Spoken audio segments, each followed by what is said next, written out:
2023-cü il oktyabrın 13-cü gün orta saatları. Bakının Bakıxanov qəsəbəsində qarajların arxasındakı sakit dalandan qəfildən qorxunc qışqırıqlar və yalvarış səsləri ucalır. Bir neçə saniyə sonra hadisə şahidi dəhşət içində 102 xidmətinə zəng edərək bir kişinin digər şəxsə zərbə vurduğunu deyir. Can verən 35 yaşlı Elməddin. Hadisənin arxasından isə bir ailəni dağıdan böhtan çıxacaqdı. Hər şey hadisədən bir neçə ay əvvəl ailəsini dolandırmaq üçün Rusiyanın Mahaçqala şəhərində tikintidə usta işləyən 39 yaşlı Nəsimi Hüseynovun aldığı bir telefon zəngi ilə başlayır. Atası Səttar ona zəng edərək dəhşətli bir iddia irəli sürür. Arvadın sənə xəyanət edir. Dərhal boşamalısan.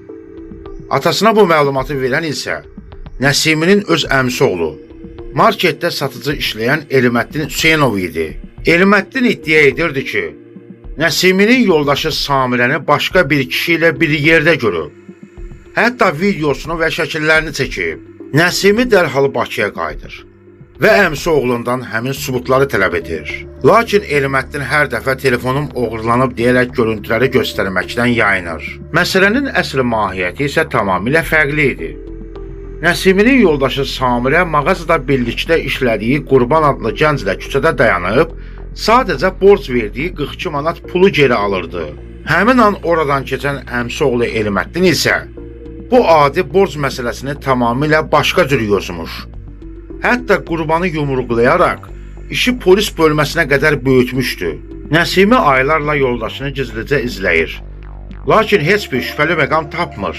Aralarındakı söhbətlərdə həm Samirə, həm də borcu qaytaran iş yoldaşı bunun bir böhtan olduğunu desələr də, ailədə artıq inamsızlıq toxumu əkilmişdi. Məsələ o dərəcəyə çatır ki, ailə boşanmaq üçün məhkəməyə müraciət edir.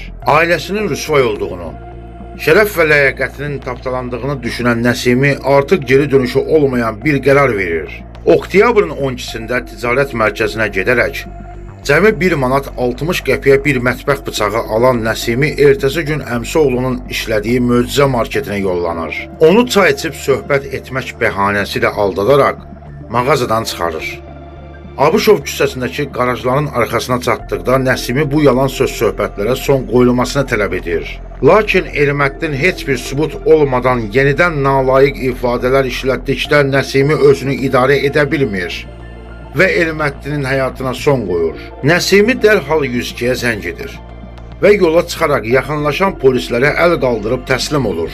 Məhkəmə zalında törətdiyi əməldən peşman olduğunu deyən Nəsimi əmsi oğlunun ondan üzr istəyəcəyi halda bu hadisənin baş verməyəcəyini bildirir. Zərər çəkmişin atası Ədəlxan isə qardaşı oğluna ən ağır cəzanın verilməsini tələb edir. Bakı Ağır Cinayətlər Məhkəməsinin hökmü ilə Nəsimi Hüseynov 17 il müddətinə azadlıqdan məhrum edilir. Salamat qalın.